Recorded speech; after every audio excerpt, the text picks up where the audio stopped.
Rasmus Paludan berniat bakar Al-Quran tiap hari Jumat. Paludan kembali membakar Al-Quran yang dilakukan di depan sebuah masjid di Copenhagen, Denmark. Dalam aksinya itu, Paludan berjanji akan terus melanjutkan aksi semacam itu setiap Jumat.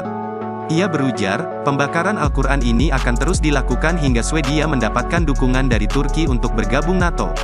Seperti diketahui, Swedia ingin bergabung NATO dan harus mendapatkan restu dari semua anggota NATO, dan Turki dalam hal ini belum juga merestuinya. Aksi pembakaran Al-Quran ini penghinaan bukan hanya kepada umat Islam, tetapi penghinaan atas HAM, seluruh umat manusia atas pilihan belief sistemnya. Secara pribadi, saya tidak terima hal ini didiamkan oleh pemerintah Swedia. Murka saya dan mau menantang cara orang itu, manusia hina, Rasmus Paludan. Sebelum kita nambah emosi, kita urai siapa manusia hina itu. Dia merupakan pemimpin partai Stramkurs atau partai garis keras, partai white supremacy, partai rasis dan berideologi fasisme, partai kanan yang sering menyuarakan sentimen SARA, suku, agama, ras, dan antar kelompok. Terutama tersering adalah dia memprovokasi anti-Islam dan anti-imigran. Rasmus mempunyai dua kewarganegaraan, Denmark dan Swedia. Provokasinya terhadap dunia Islam sudah kelewatan. Seperti di tahun 2019, dia pernah membakar Al-Quran yang dibungkus dengan daging babi. Dan pada tanggal 27 Januari kemarin, dia membakar Al-Quran lagi di depan masjid di Copenhagen, Denmark. Yang semua pembakaran tersebut dilindungi polisi yang mengatakan ini adalah atas nama kebebasan bersuara negara tersebut. Maka, walau menghina Islam, hal itu harus dilindungi. Dan bagi saya pribadi, Denmark dan Swedia bukan melindungi kebebasan berpendapat, namun memang menantang perang umat Islam. Oke, sabar sebentar. Kita manusia beragama yang rasional. Kita sabar sebentar sebelum kita membumi hanguskan manusia Rasmus tadi. Kita new mind, kita analisa lebih dalam. Kita melihat wacana lebih luas lagi. Karena kita sebagai manusia sadar harus melihat sebuah data agar bisa menjadi informasi dan menjadi knowledge. Baru kita bertindak. Pertanyaan, mengapa di depan kedubes Turki? Mengapa di masjid yang terbanyak orang Turkinya? Mengapa sangat spesifik Turki?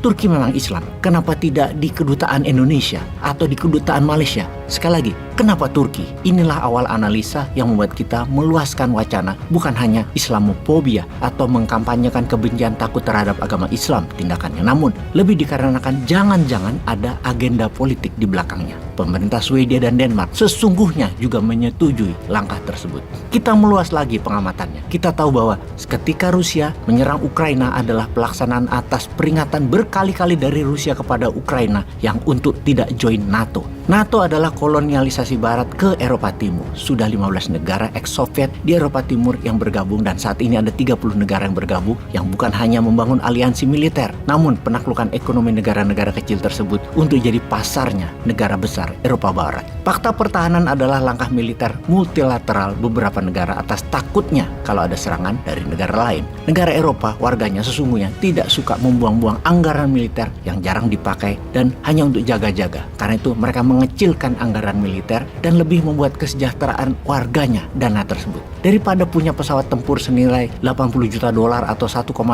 triliun rupiah, mending membangun rumah sakit, membangun sekolah, dan sarana masyarakat lainnya. Daripada punya kapal induk seperti USS Gerald Ford yang harganya 199 triliun rupiah atau 1/12 APBN Indonesia, mending buat kesejahteraan rakyat yang menggratiskan pendidikan dan kesehatan masyarakat, juga meningkatkan daya beli masyarakat. Daripada punya tank Abrams Amerika seharga 18 juta dolar atau tank Leopardnya Jerman seharga 7 juta dolar, belum harga amunisinya yang sekali jalan tank tersebut membawa uang senilai 10 juta dolar untuk membunuh manusia. Banyak negara Eropa, terutama sisi utara, sisi tengah Eropa, mengurangi anggaran tersebut dan membuat kesejahteraan bagi rakyatnya. Karena itu, ketika Rusia menyerbu Ukraina, media barat memprovokasi warga dunia, terutama Eropa, bahwa Rusia adalah bangsa penyerbu dan Putin adalah orang gila yang haus kekuasaan, seorang penakluk dan agresor. Finlandia, Swedia yang belum menjadi anggota NATO, yang tidak punya defense budget yang besar, menjadi panik dan kena provokasi tersebut. Karena setelah Finland yang menempel pagar perbatasan dengan Rusia sepanjang 800 km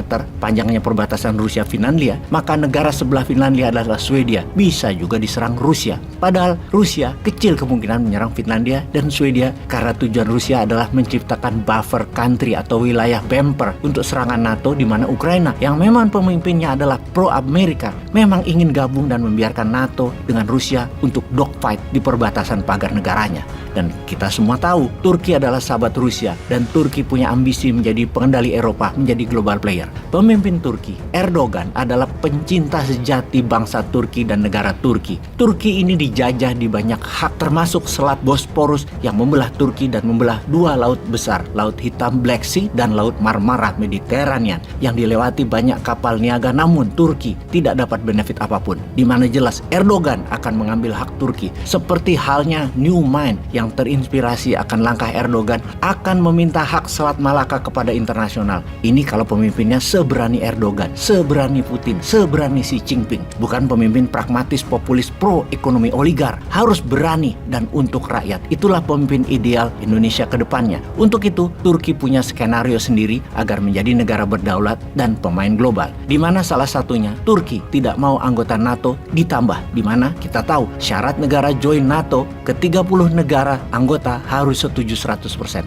Turki menghalangi Finlandia dan Swedia menjadi anggota NATO bukan karena pro-Rusia saja, karena Swedia dan Finland main dua kaki dengan mendukung Kurdi untuk merdeka. Suku Kurdi sebagian ada di wilayah tenggara Turki yang selalu mengganggu keamanan kesatuan Turki, yang mendapat funding dan mendapat sokongan untuk pergerakan rebel mereka terhadap Erdogan didukung oleh Swedia. Inilah geopolitik saat ini. Yang terbaru adalah memancing marah Turki, di mana Rasmus berkata dengan tegas akan membakar Al-Quran setiap Jumat sampai Turki mendukung Swedia jadi anggota NATO. Rasmus, lu bukan nantang Turki, lu nantang umat Islam. Dengan ini, resmi Bosman mengatakan tak tantang caro kon. Nih celurit, tolong kirim ke Rasmus dan polisi Swedia minggir kon. Tol